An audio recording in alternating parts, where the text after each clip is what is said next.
4월 14일 수요 예배 온라인으로 함께하게 돼서 감사를 드립니다. 같이 한번 기도하고 오늘 예배를 시작하도록 하겠습니다. 사랑의 주님, 감사합니다. 오늘도 저희들 살아 움직이며 호흡하며 살아갈 수 있도록 주님 인도해 주시니 진실로 감사를 드립니다. 여러 가지 코비드로 말미암아 혼돈과 어려움들이 많이 있지만 주여, 사랑하는 성도님들 불꽃 같은 눈동자로 지켜주시고 인도하여 주셔서 항상 주님을 사모하며 믿음으로 모든 것들을 이겨낼 수 있도록 축복하여 주시옵소서. 오늘도 말씀 가운데 깨달음이 있게 하여 주시고 그 깨달음을 통해서 우리 삶의 새로운 변화의 역사들이 일어나게 하여 주옵소서. 예수님의 이름으로 기도드리옵나이다. 아멘. 함께 찬송가 438장 함께 하시겠습니다.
네, 교회 소식 알리기 전에 우리 함께 또 4월의 말씀 해야 되겠죠? 자, 하겠습니다. 온라인이지만은 제가 4월의 말씀 하면은 나는 부활이요 생명이니 나를 믿는 자는 죽어도 살겠고, 요한복음 11장 25절 제가 미리 알려드리고 한번 해보겠습니다. 4월의 말씀, 나는 부활이요 생명이니 나를 믿는 자는 죽어도 살겠고, 요한복음 11장 25절 말씀. 네, 잘 하셨습니다. 자꾸 이렇게 반복해서 하시면 좋을 것 같습니다. 오늘 몇 가지 교회 광고 말씀 드립니다. 저희 교회는 한 달 동안 온라인 예배로 전환하기로 된 것을 다시 한번 또 기억하시고요. 물론 이제 타 교회들은 15% 안에서 성전에서 예배를 드릴 수는 있습니다. 그러나 저희는 스테이 앳 홈 단계이기 때문에 이 기간 동안에는 온라인으로 모든 것을 잘 진행할 수 있도록 그렇게 할 터이니 여러분 온라인 예배에 잘 참여해 주시면 감사하겠습니다. 아울러서 무궁화 양로원 인수 후원 기금 모금이 4월 말까지 있는 것 기억해 주시고 함께 해 주시기를 바랍니다. 여러분 백신 맞으셨습니까? 지금 요즘에 한참 지금 나이 연령들이 아래까지 많이 내려간 것 같은데요. 여러분 백신 맞으시고 또 건강할 수 있도록 여러분 잘 힘쓰시기 바라겠고요. 이 백신 맞는 거 좀 헷갈리시거나 인터넷이 어려우신 분들은 사무실로 알려주시면 저희가 도움을 드리도록 하겠습니다. 지난 주간에 제가 간단히 자세한 내용을 알지 못하는 상황에서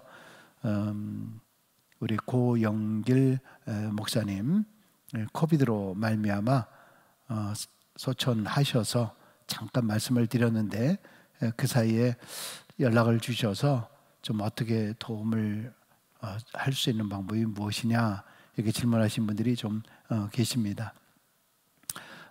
고영길 목사님 오늘 한국일보 신문에도 나왔습니다만은 지금 목사회나 교협에서 지금 이분 돕는 일에 지금 함께 하고 있습니다. 여러분도 동참하기를 원하신다라고 하면 사무실로 연락 주시고 이트랜스퍼나 아니면은 직접 교회로 보내주시면은 저희가 교회 이름으로 또 보내드리도록 그렇게 하겠습니다.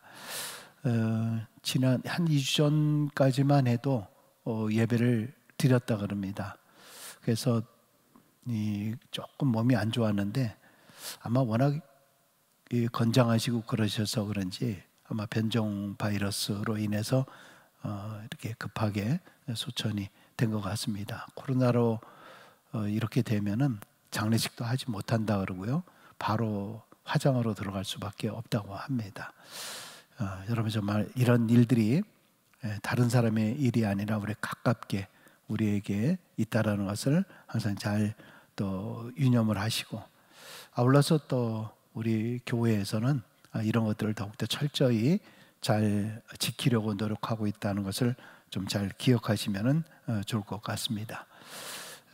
돕기를 원하시는 분들은 사무실로 연락을 주시고 아니면 주일에 여러분은 따로 구제원금으로 또 해주시고 저희 교회에서도 일부 구제원금으로 또 보내기는 했습니다. 하여튼 여러분 관심을 가져주시고 함께해 주셔서 감사를 드립니다. 당분간 주일학교 또 우리 영어권 다 온라인으로 진행되는 것도 기억해 주시면 감사하겠습니다. 오늘 하나님께서 주시는 말씀 우리 함께 또 우리 화면으로 보도록 하겠습니다.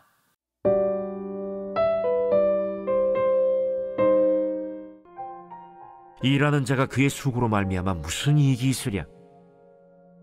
하나님이 인생들에게 노고를 주사 애쓰게 하신 것을 내가 보았노라. 하나님이 모든 것을 지으시되 때를 따라 아름답게 하셨고 또 사람들에게는 영혼을 사모하는 마음을 주셨느니라. 그러나 하나님이 하시는 일의 시종을 사람으로 측량할 수 없게 하셨도다. 사람들이 사는 동안에 기뻐하며 선을 행하는 것보다 더 나은 것이 없는 줄을 내가 알았고 사람마다 먹고 마시는 것과 수고함으로 낙을 누리는 그것이 하나님의 선물인 줄도 또한 알았도다. 하나님께서 행하시는 모든 것은 영원히 있을 것이라.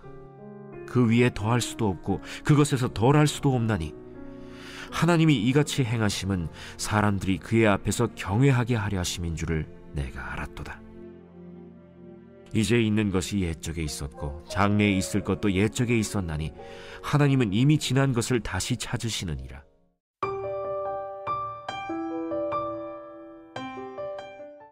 저희가 이제 전도서의 말씀을 통해서 인생의 삶을 우리가 한번 이렇게 뒤돌아보고 있습니다.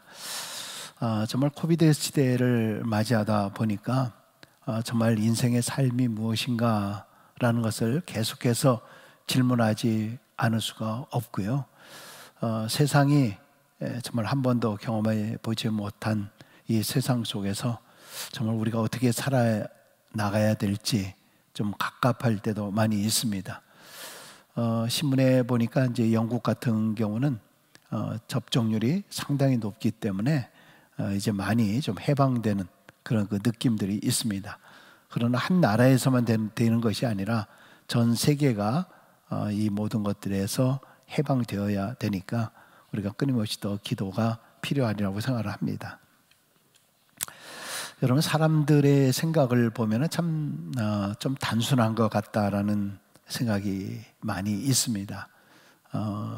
참 이 행복이 무엇이냐라고 얘기를 할 때 아무래도 이제 재물 같은 것, 어떤 부귀영화, 권세, 이런 것들로 행복을 누리려고 하는 경우들이 참 많이 있습니다. 그러나 우리가 전도서를 보면서 어떤 의미에서는 모든 것을 다 누려봤던 솔로몬의 입을 통해서 참 그런 생각이라고 하는 자체가 망상이다, 환각이다 라고 이렇게 강조를 해주고 있잖아요. 그래서 인간의 행복이라고 하는 것은 이런 환경과 조건에 있는 것은 아니다 라고 이렇게 말을 하고 있습니다. 여러분, 그런데 사람의 존재는요, 내가 경험해 보기까지는 그렇다라고 인정을 하면서도 막상 본인에게 있어서는 좀 관대한 것들이 많이 있죠. 예를 들면 로또 같은 경우도 로또 맞아서 참 어려운게 되고 가정이 파괴되고 뭐 그런 일들이 많이 있다라고 하는 일방적인 상식적인 것을 다 알고 있음에도 불구하고, 그러나 우리의 마음속에서는 내가 한번 로또가 맞았으면 좋겠다, 나는 그러지 않을 거야, 나는 그렇게 가정이 파괴되거나 그러지 않을 거야, 나는 그것만 생기면 아주 좋은 일에 많이 할 거야, 뭐 이런 생각들을 참 많이 갖습니다. 그런 사람들이 그런데 막상 그러한 부귀영화나 권세나 이런 것들을 가지게 되면은 사람이 달라진다라고 하는 그런 것을 우리가 흔히 다 보게 되는 것을 보게 됩니다. 그래서 하나님께서는 우리 인생에게 어떤 의미에서는 노고를 주셨다, 수고를 주었다, 또 인생에게 어떤 의미에서 눈물을 주었고 또 힘든 일도 주게 되면서 인생이 무엇인가를 깨닫게 해주고 있다라고 하는 것입니다. 그것이 이제 오늘 본문을 통해서 계속적으로 우리에게 주시는 말씀입니다. 먼저 9절 한번 볼까요? 일하는 자가 그의 수고로 말미암아 무슨 이익이 있으랴. 여러분, 이 말은 무슨 말일까요? 세상의 모든 것은 사실은 내가 아무리 노력을 해도 이것이 정말 어떤 그 큰 이익이 있겠느냐. 세상의 모든 수고와 모든 결과도 결국 하나님이 허락해 주셔야 된다라는 말씀입니다. 여러분, 그러나 우리가 질문을 할 수는 있죠. 아니, 내가 이렇게 수고하고 애쓰면 그만큼 내가 많은 이익이 있는 것이 아니냐라고 우리는 대답할 수가 있겠습니다. 그러나 오늘 솔로몬이 여기서 말하고자 하는 것은 하나님께서 결국 우리에게 주시고자 하는 것은 내가 수고한 대로 먹는 것이에요. 창세기 3장 17절에도 보면 내 평생에 수고하여야 그 소산을 먹을 것이다, 이렇게 이야기를 했거든요. 그러니까 하나님께서 우리에게 사실은 수고해서 일용할 양식 먹고 매일매일 감사하면서 살라고 한 건데, 근데 문제는 뭐냐면은 그것을 쌓아놓는 데 문제가 있는 거죠. 그 안에 욕심이 있다는 거, 그것에 대한 탐심이 있다는 거, 그것을 통해서 허영, 신분 상승, 무슨 절대 권력, 이런 것들을 자꾸 꿈꾸다 보니까 그것이 인생의 유익이 되지 못하다라고 하는 것, 이것이 바로 솔로몬의 경험치라고 하는 거죠. 그래서 10절에 이렇게 얘기합니다. 하나님이 인생들에게 노고를 주사 애쓰게 하신 것을 내가 보았노라. 그러니까 인간의 수고에 대한 솔로몬, 이 전도자의 견해를 보이고 있는 거죠. 이 전도자 솔로몬은 인간의 수고가 하나님이 주신 것이다 라고 그렇게 말을 했습니다. 여러분, 하나님께서 아담에게 뭐라 그랬습니까? 창세기 3장 19절에 보면 내가 흙으로 돌아갈 때까지 얼굴에 땀을 흘려야 먹을 것을 먹으려니 라고 말했습니다. 여러분, 왜 인간은 이렇게 편안하게 그냥 먹고 마시는 것이 아니라 왜 땀을 흘려 고생하고 먹고 살아야 될 것인가? 여러분 잘 아신 대로 그거는 선악과 사건, 죄를 지었기 때문이죠. 그러니까 수고 안 하고 편안하게 살 수 있는 존재였지만은 결국 인간의 노고라고 하는 것은 죄의 결과로 스스로 일으킨 일이 된 거죠. 여러분, 이런 하나님께서는 우리 인간의 죄에 대해서 네가 정당하게 필요하고 또 적절한 것을 주시지만은 그럼에도 불구하고 거기에 수고하고 애써야 될 것을 말씀해 주고 있습니다.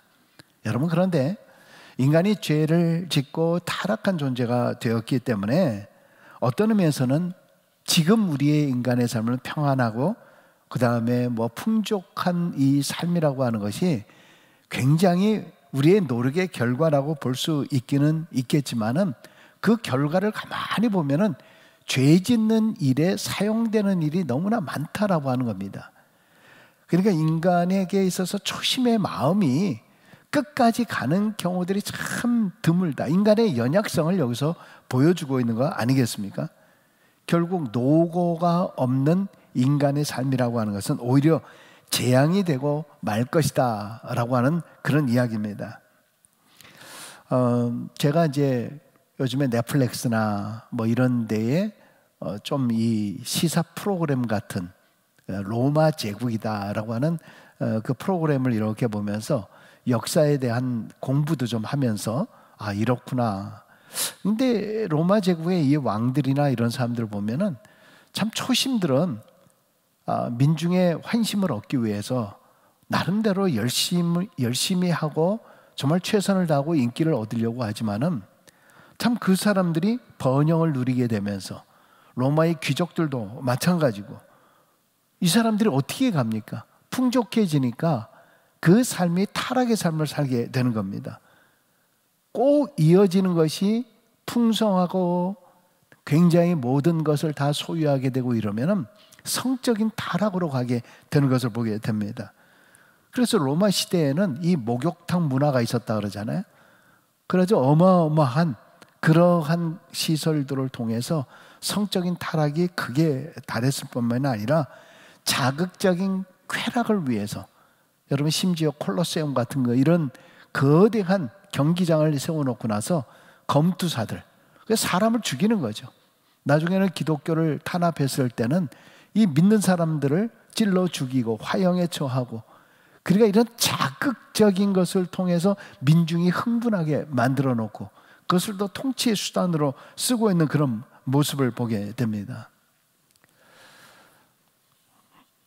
한 게으름뱅이가 죽어서 이제 천국에 가는데요.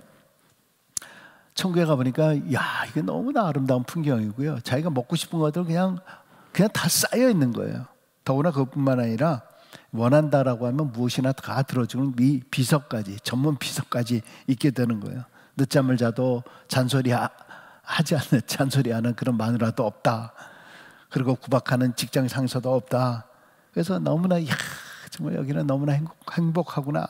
내가 진작에 죽어서 여기에 왔어야 했는데. 근데 이제 세월이 이렇게 지나면서 좀 이제 무료한 거예요. 좀 재미가 없는 겁니다. 정말 할 일이 별로 없게 된 겁니다. 그래서 이제 천사에게 부탁을 합니다. 아우, 내가 좀 심심해서 못 견디겠고 좀 어디 내가 좀 할 일이 없겠는가? 그랬더니 천사가 눈을 깜빡깜빡거리면서 그건 곤란합니다. 이곳에서 당신이 할 수 있는 일은 아무것도 없습니다. 그러니까 이 사람이 화를 내는 겁니다. 아니 무슨 말이야?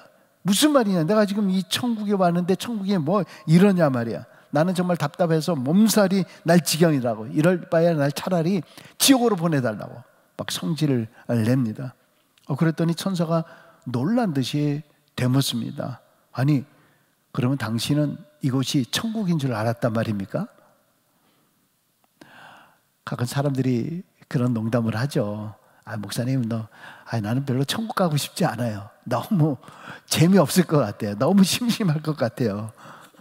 그래요? 그러면 지옥 가실래요? 하면 또 막상 또 지옥 가고 싶다는 그런 말은 하진 않습니다만은, 여러분, 바울이 항상 그런 이야기를 했잖아요. 누구든지 일하기 싫어하거든 먹지도 말게 하라 그랬습니다. 그것뿐만 아니라 야고보서 3장 19절에도 온갖 좋은 은사와 온전한 선물이 다 위로부터 빛들의 아버지께로부터 내려오나니 그는 변함이 없으시고 회전하는 그림자도 없으시느니라. 타락한 이후에 어떤 의미에서는 우리 인간이 고생하고 수고하고 이런 모든 노고가 오히려 우리 인간에게 좋은 것이 되었다. 그러므로 무의도식하는 그런 자세는 바르지 아니하다라고 노동을 오히려 신성시하게 된 것이었죠. 11절 보십니다. 하나님이 모든 것을 지으시되 때를 따라 아름답게 하셨고 또 사람들에게는 영혼을 사모하는 마음을 주셨느니라. 그러나 하나님이 하시는 일의 시종을 사람으로 측량할 수 없게 하셨도다. 세 번역으로 좀 쉽게 한번 볼까요? 하나님은 모든 것이 제때에 알맞게 일어나도록 만드셨다. 더욱이 하나님은 사람에게 과거와 미래를 생각하는 감각을 주셨다. 그러나 사람은 하나님이 하신 일을 처음부터 끝까지 다 깨닫지는 못하게 하셨다. 자, 하나님이 모든 것을 지으셨는데 때를 따라서 아름답게 하셨다. 때를 따라서 다 아름답게 하셨다. 자, 우리 지난주에 말씀 볼 때 3장 2절에서부터 8절까지 그 때에 대해서 언급을 한 것이 있었죠. 그 이제 28가지입니다. 날 때와 죽을 때, 심을 때, 심은 것을 뽑을 때, 죽일 때, 치료할 때. 자, 이거 다 읽지는 않겠습니다만 이 이야기를 쭉 얘기를 하는데, 근데 중요한 것은 날 때가 있고요. 또 심고 심은 것을 뽑고 또 웃을 때가 있고 춤출 때가 있고 또 안을 때 사랑할 때 막 이런 것은 얼마나 좋은 겁니까? 근데 거기 보면 죽을 때다, 또 아플 때, 또 슬퍼할 때, 또 잃어버릴 때, 버릴 때, 찢어버릴 때, 이런 것들을 보면 좋지 않은 거예요. 좋은 것도 있지만 좋지 않은 것도 있잖아요. 그런데 뭐라 그러냐면은 하나님께서 모든 것을 지으시되 때를 따라 다 아름답게 하셨다. 그러니까 좋은 것뿐만이 아니라 우리가 생각할 때는 이 나쁜 것이라고 생각할 수 있는 이 모든 것, 이것도 다 아름답게 하셨다라고 하는 것입니다. 여러분, 우리가 죽는다라고 하는 것들도 슬픈 일이기는 하지만 그것도 아름다운 것일 수 있는 거 아니겠습니까? 그러니까 이러한 모든 때들이 하나님의 뜻과 섭리대로 이루어진다. 바로 그때 아름다운 것이에요. 여러분, 실제 여러분들 많은 것을 얻을 때만이 아름다운 것인가? 그러나 그때는 깨닫지 못하잖아요. 근데 오히려 잃어버릴 때, 내 손에서 무엇이 나갈 때, 어떤 의미에서는 실패할 때, 육신적으로는 실패하는 것처럼 보지만 영적으로 그때 깨닫는 사람들이 있어요. 그 실패한 모습을 보면서 인간의 연약성을 보고 정말 이러면 안 되겠구나, 하나님을 찾는 경우가 있어요. 그래서 특별히 주목할 표현이 뭡니까? 사람들에게는 영원을 사모하는 마음을 주셨느니라. 아마 모든 것이 잘 되는 것만 생각하면은 그 영원에 대한 것을 생각하지 않을 거예요. 그러나 바로 이러한 여러 가지 때를 보면서 영원에 대해서 사모하는 것, 영원, 그리고 영혼이 있습니다. 그러니까 우리의 영혼이 영원히 살 수 있는 것에 대한 그런 사모하는 마음이 있다라고 하는 것이죠. 여러분, 그런데 우리 사람들은 보면은 이 지상에서의 삶이 영원해지기를 원하는 마음들이 있는 거예요. 가끔 이 산이나 유명 관광지 같은 데 가면 거기 막 이름을 쓰는 사람들이 있어요. 그래가지고 그 이유는 거기다 이름을 써가지고 자기의 이름이 영원히 기억되기를 원하는 그런 마음이 있는 거죠. 여러분, 우리가 돌아가실 때 비석을 세우고 막 이렇게 그런 동판도 세우고 그럽니다만은, 여러분, 그것이 영원해집니까? 오래전에 된 이 비석 같은 거 다 풍파에 의해서 다 없어지는 거예요. 어느 정도의 기간은 몰라도 언젠가는 다 쓰러지고 다 없어질 것들 뿐입니다. 여러분, 그러나 우리 사람은 하나님께서 영을 허락해 주셨어요. 우리 육만 있는 존재가 아니라 영이 있습니다. 육은 썩고 없어질 것이지만은 이 영이라고 하는 것은 죽지 않는 영원한 존재가 되는 거예요. 근데 자꾸 이 육을 영원한 것으로 새기려고 하는 일들이 참 많이 있습니다. 그 대표적인 게 뭘까요? 그게 바로 여러분 잘 아신 대로 애굽의 그 파라오들이, 그 왕들이 어떻게 했습니까? 피라미드를 만들어 놓고요. 거기에 이제 들어가서 보니까 사후에도 자기의 이 권세, 이 능력을 행사하기 위해서 피라미드이 사후 궁전이라 그러잖아요. 사후 궁전. 그래서 거기에서 어떤 경우에는 신하와 종들을 생매장까지 했다 그러잖아요. 그러니까 자기를 영원히 섬기는 노예가 되라라고 하는 그런 의미 아니겠습니까? 이 동서양에도 다 마찬가지로 뭐 왕들의 무덤이나 이런 것들을 파다 보면은 초호화 무덤들이 발견되는 경우가 있어요.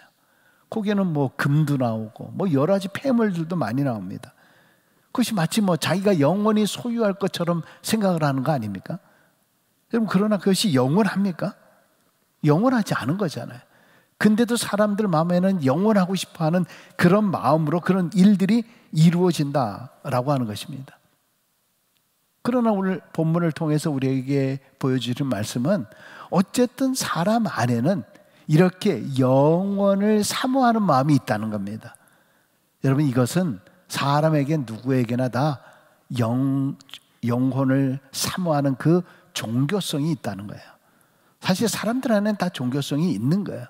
그걸 부인하고 알지 못하지만 기가 막힌 상황이나 절망적인 상황이나 어쩔 수 없는 상황이 되면은 어떻게 됩니까?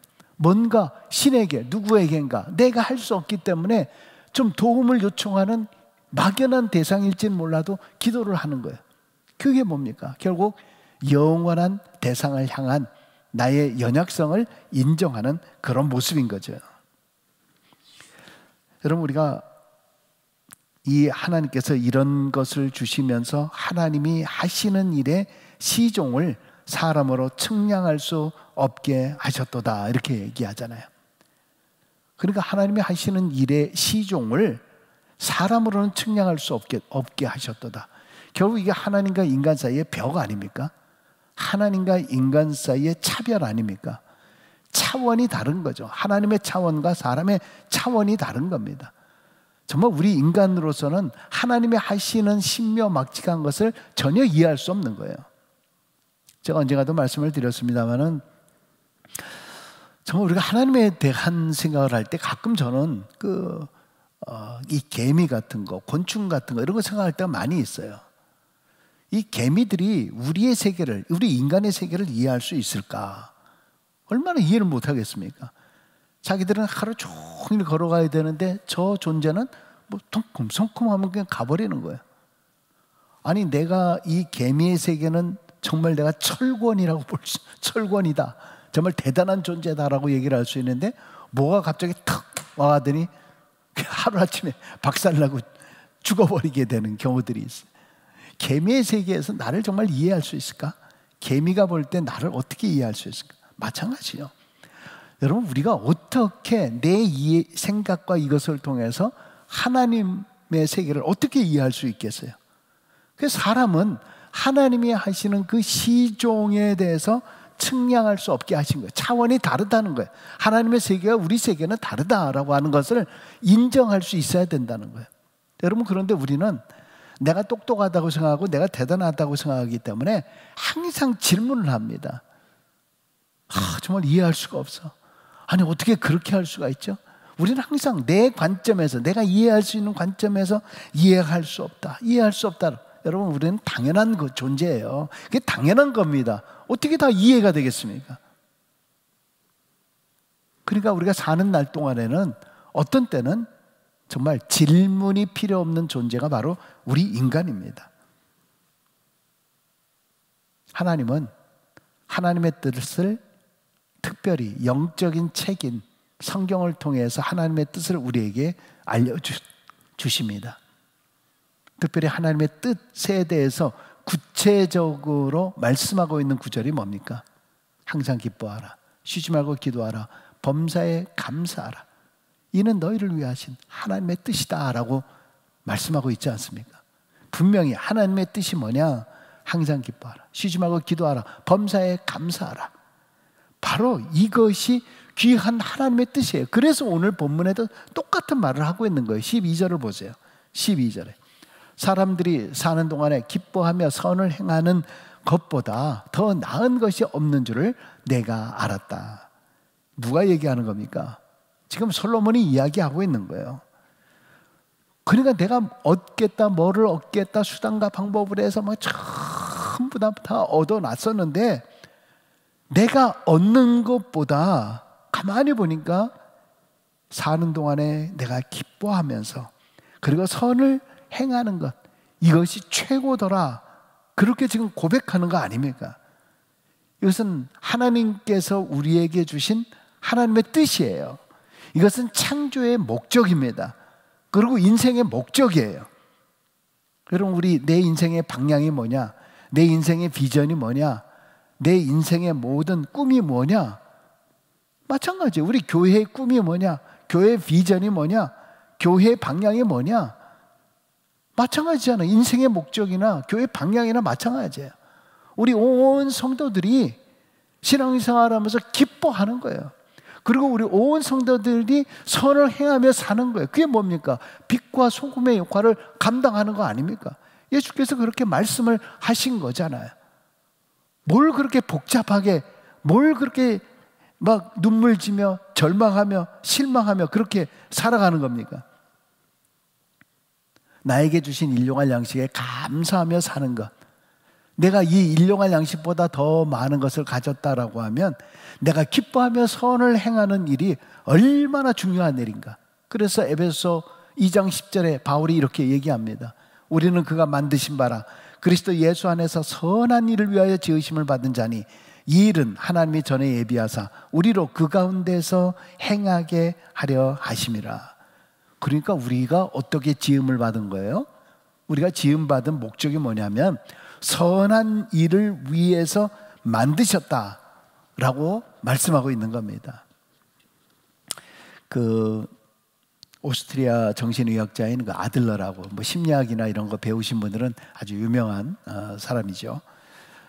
이 사람에게 이제 우울증 환자가 찾아와서 이제 여러 가지 이제 심리 테스트도 하고 뭐 여러 가지 테스트를 다 이렇게 해보았는데 사실 그렇게 뭐 우울증이 있을 만한 그런 뭐 상황은 없더라는 거죠. 뭐 별로 그렇게 환자라고 생각할 수 있지는 않아 보이더라는 거죠. 근데도 계속 이분이 너무 이제 힘들어하니까 어쨌든 우울증 약을 이제 주면서 그런 얘기를 했대요. 이 약을 먹으면서 꼭 해야 할 일이 있습니다. 지금부터 2주 동안 당신은 매일 내가 남을 어떻게 하면 기쁘게 해줄 수 있을까? 내가 저 사람 누군가를 위해서 봉사할 것은 없을까?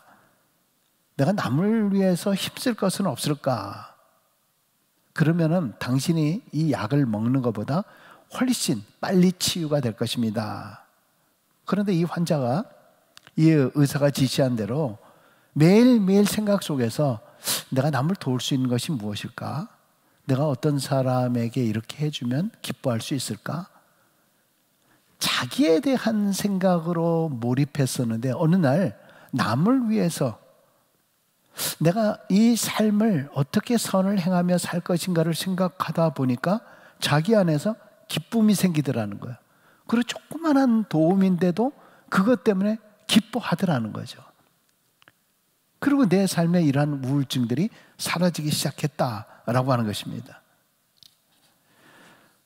슈바이처가 운영하는 그 아프리카의 랑바렌의 병원에 마리안 프레밍거라고 하는 사람이 있었는데 이 사람은 뭐 아주 헝가리 귀족의 딸로 태어났고 모든 악기 연주에 아주 능했고 비엔나에서 유명한 연극 배우였다고 합니다. 어느 날 이제 슈바이처가 여러분 잘 아시는 대로 이 찬송가 음악 박사이기도 하고 의학 박사, 철학 박사 뭐 그런 분 아닙니까? 근데 이제 오르간 연주하는 것을 들으면서 너무너무 그 순간에 자기 안에 밀려오는 평안과 그 기쁨이 있었답니다. 그래서 내 인생에 대해서 다시 한번 돌아보면서 남을 위한 인생이 정말 귀중한 가치가 있다라는 생각을 하면서 아프리카행을 결심을 하고 20년 동안 슈바이처가 운영하는 병원에서 흑인 병자들을 위해서 자기의 모든 것을 헌신하다 이제 죽었습니다. 그러면서 그가 남긴 마지막 말이 남을 위한 삶이 이렇게 행복한 것이었다. 남을 위한 삶이 이렇게 행복한 것이었다. 여러분, 우리는 사실은 살면서 점차 더 각박해지는 그런 삶을 살고 있는 것을 보게 됩니다. 오히려 어려웠을 때는 상부상조하고 더 많은 사람들에게 베풀고 해주려고 했던 그러한 일들을 보게 돼요. 제가 우리 아이들한테도 가끔 그런 얘기합니다만은 꼭 보면 옛날 어르신들, 노인들이나 이런 분들을 보면 손님들이 오거나 누가 오면은 꼭 그냥 보내는 일들이 없어요. 그리고 뭐 적당히 뭐 돈이나 한 푼 주고 이렇게 되지는 않았어요. 저희 어머니도 제가 어릴 때 늘 생각해 보면 그 배고파서 오시는 이런 거지죠. 이런 분들은 꼭 밥을, 찬밥도 아니에요. 꼭 밥을 만들어서 뭐 반찬 몇 가지 없지만 꼭 대접을 하는 겁니다. 그게 어느 날 제가 질문을 했죠. 아니, 엄마는 뭐 집에 여기 뭐도 있고 그런데 왜 이렇게 그러느냐.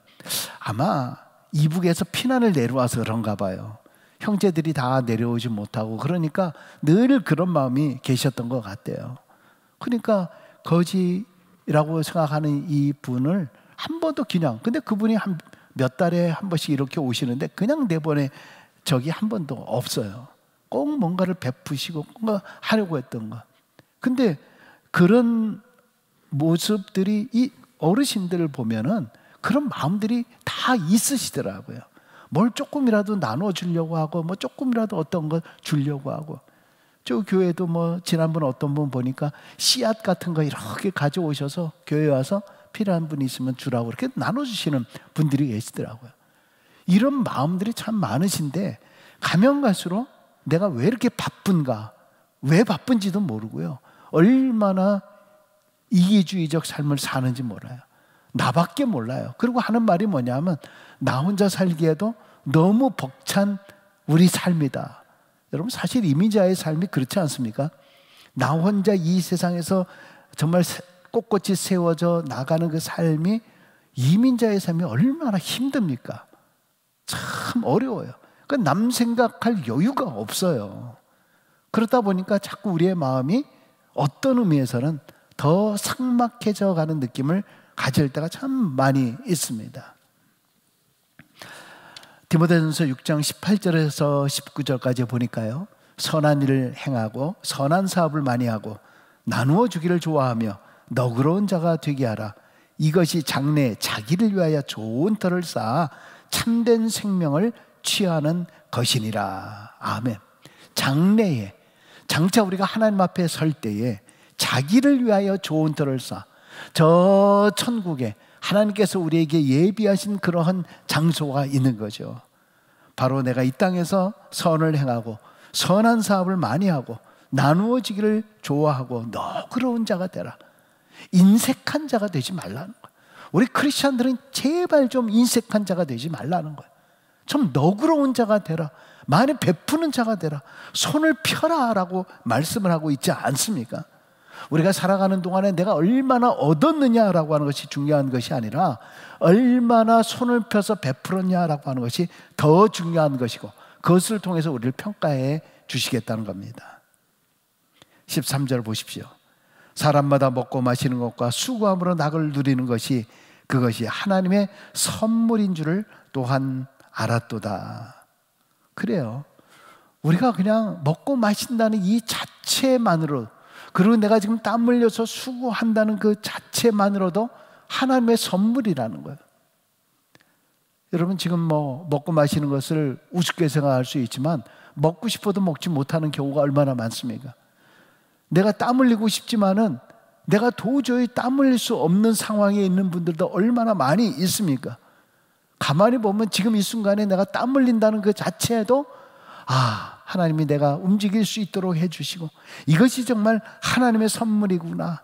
지극히 먹고 마시는 평범한 것 가운데서도 행복을 누리며 살 수 있는 것, 그것이 하나님의 선물인 줄로 알고 사는 것, 이것이 얼마나 귀한 일인가라고 말씀을 하고 있습니다. 그런데 우리의 현실을 보면은 이런 낙을 누리지 못하고 있는 삶을 사는 거예요. 도대체 왜 이 땅에서 살면서 왜 이런 하나님이 주신 선물에 대해서 감사하면서 낙을 누리며 살고 있지 못하냐라고 하는 겁니다. 그 이유는 두 가지예요. 지나친 욕심이죠. 욕심. 자꾸 더 많이 갖고 싶어하는 이 욕심 때문에 자족하면 경건의 큰 유익이라 그랬는데 그것이 아니에요. 그리고 두 번째는 뭡니까? 비교의식이에요. 비교의식. 지금 내가 이만큼 가지고도 만족하고 감사했는데 옆을 보니까 저 사람은 나보다 이만큼 더 가지고 있는 거예요. 그러니까 자꾸 비교하게 되는 거죠. 나는 왜 이것밖에 없고 저 사람은 왜 그렇게 많은 거야? 남들은 뭐 지금 어떻게 했다, 남들이 뭐 했다, 자꾸 비교하다 보니까 어떻게 돼요? 내가 감사가 있어지나요? 낙이 없어지잖아요. 스스로가 절망하고 낙심해요. 나는 이것밖에 안 돼, 나는 이 정도밖에 안 돼. 비교의식이 우리로 하여금 행복을 앗아가게 되는 거예요. 14절 보세요. 하나님께서 행하시는 이 모든 것은 영원히 있을 것이라 그 위에 더할 수도 없고 그것에서 더할 수도 없나니 하나님이 이같이 행하시면 사람들이 그의 앞에서 경외하게 하려 하심인 줄 내가 알았도다. 이 말은 하나님의 영원성과 절대 주권을 표현하고 있는 그런 말씀입니다.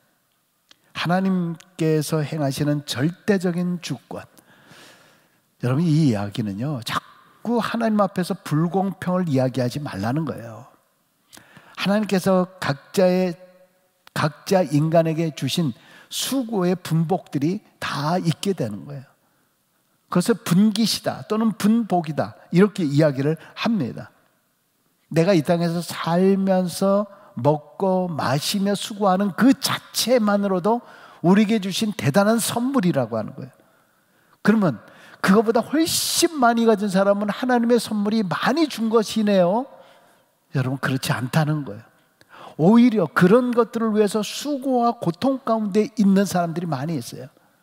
제가 아까도 이렇게 뭘 보다 보니까 이 재벌집들, 이런 사람들, 돈 때문에 싸우고 때문에 거기에 그런 것이 없었더라고 하면 어릴 적에 형제들끼리 서로 화목하고 대단했었는데 올해 그걸로 인해서 아주 서로 치기하고 질투하고 이러는 모습들. 과연 그래도 나는 그 많은 것이 더 어쩔 수 없는 거죠. 대통령이 되면 다 좋을까? 왕이 되면 다 좋을까? 절대 군주가 되면 다 좋은가? 결국 그렇지 않다는 거예요. 그렇지 않다는 거예요. 오히려 그 사람들도 자기들의 한계를 느끼는 거예요. 그 한계를 느끼면서 가장 중요한 것이 하나님을 경외하는 것이, 하나님의 절대적인 주권에 무릎 꿇는 것이 가장 중요하다. 이것이 솔로몬이 가르쳐주는 말씀입니다. 마지막으로 15절에 이제 있는 것이 옛적에 있었고 장래에 있을 것도 옛적에 있었나니 하나님은 이미 지나간 것을 다시 찾으시니라. 이 이야기는 우리가 이 땅에 살아가면서 하나님의 법칙대로 살아가고 있는가, 하나님은 과거나 현재나 미래나 언제나 동일하신 그런 하나님, 그 하나님이 우리에게 주시는 영원한 절대적인 영적인 법칙이 있다는 거예요. 그 법칙대로 우리가 살아가고 있느냐라고 하는 거죠. 그것이 무엇입니까? 죽으면 살리라. 세상의 논리로서는 도저히 이해할 수 없는 말씀인데 이것이 하나님께서 주시는 영혼의 불변의 법칙인 거예요. 죽으면 살 것이다. 네 손에서 베풀면 다시 얻게 될 것이다. 믿음대로 모든 것이 되리라 라고 하는 이런 말씀. 그것은 너무나 신실하신 하나님의 약속이고 영원한 하나님 나라의 법칙이 되는 거예요. 세상의 개념과 세상의 이해와 세상의 생각으로는 도저히 불공평하다 생각할지 모르지만은 하나님께서는 하나님의 원하시는 그러한 삶, 내가 이 땅에서 먹고 마시며 그리고 수고의 낙을 누리는 이러한 모든 것이 하나님이 주신 우리의 선물이다, 우리의 분복이다. 이 사실만으로도 우리가 감사하며 살아나갈 때에 하나님께서는 우리에게는 진정한 행복과 기쁨을 허락해 주시는 줄로 믿습니다. 여러분, 영혼을 사모하는 마음, 하나님을 사모하는 마음, 내 영혼 정말 편하다, 내 평생에 가는 길 험하고 또 때로는 순탄할지라도 가장 중요한 것은 내 영혼이 편하다. 여러분, 그런 찬송 있지 않습니까? 오늘도 하나님의 말씀 따라서 내 영혼 더욱더 평안한 그런 삶을 살게 되시길 비교하지 마시고 자꾸 불공평하다 말하지 마시고 내 주어진 것에 늘 기뻐하며 범사에 감사하는 그런 삶을 살게 되시길 주의 이름으로 간절히 축원합니다. 기도하겠습니다. 할렐루야. 사랑해 주님 감사합니다. 오늘도 전도서에 있는 말씀을 통해서 하나님의 말씀해 주시는 우리 인생의 삶에 대한 생각을 해봅니다. 하나님 우리에게 영원을 사모하는 마음을 주셨습니다. 아버지 하나님, 그럼에도 불구하고 우리는 육신의 평안을 위해서, 육신의 만족을 위해서 얼마나 우리는 육신적인 것을 갈구하며 간구하며 그 욕심을 부리며 살아가고 있는지 모릅니다. 아버지 하나님, 더욱더 영혼을 사모하는 마음 갖게 하여 주시고 하나님께서 나에게 주신 귀한 분복에 대해서 언제나 감사하며 감격하며 살아가는 우리 모두가 되게 하여 주옵소서. 모든 일에 있어서 항상 기뻐하라. 그리고 모든 일에 있어서 쉬지 말고 기도하라. 그리고 범사에 감사하라. 이것이 바로 너희를 위한, 나를 위한 하나님의 뜻이다라고 분명히 말씀하신 것을 기억하면서 늘 만족하며 감사하며 살아가는 우리 모두가 되게 하여 주옵소서. 예수님의 이름으로 기도드리옵나이다. 아멘. 하늘에 계신 우리 아버지여, 이름이 거룩히 여김을 받으시오며 나라의 임하옵시며 뜻이 하늘에서 이룬 것 같이 땅에서도 이루어지이다. 오늘 우리에게 일용할 양식을 주옵시고 우리가 우리에게 죄인자를 사하여 준 것 같이 우리의 죄를 사하여 주옵시고 우리를 시험에 들게 하지 마옵시고 다만 악에서 구하옵소서. 대개 나라와 권세와 영광이 아버지께 영원히 있사옵나이다. 아멘.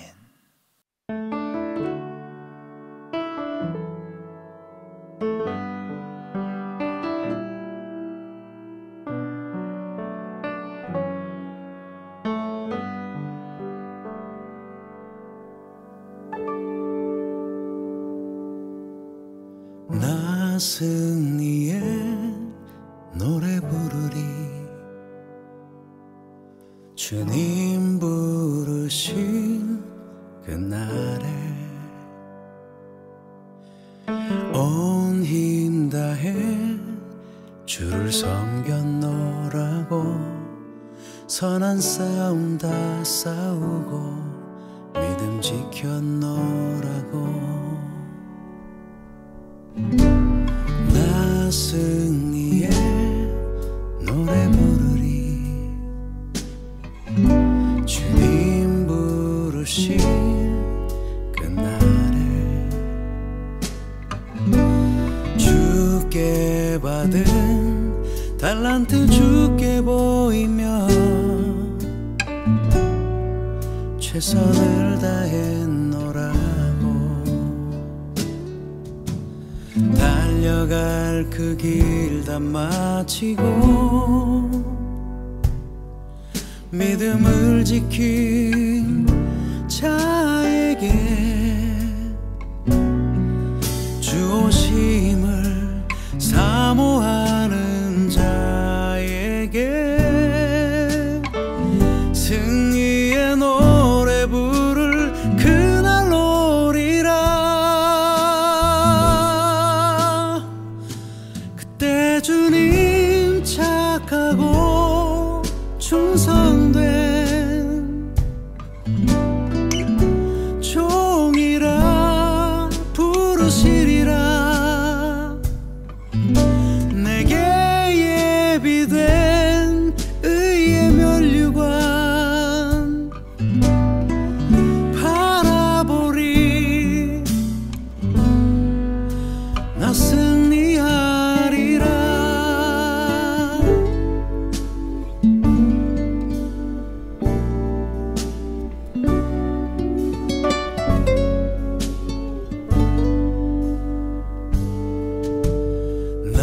승리의 노래 부르리.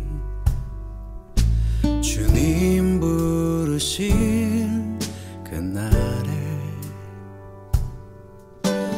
주께 받은 달란트 주께 보이며 최선을 다했노라고 달려갈 그 길 다 마치고 믿음을 지킨 자에게 주 오심을 사모하는 자에게 승리의 노래 부를 그날 오리라. 그때 주님 착하고 충성된 종이라 부르시리라. 내게 예비된 의의 면류관 바라보리. 나 승리하리라.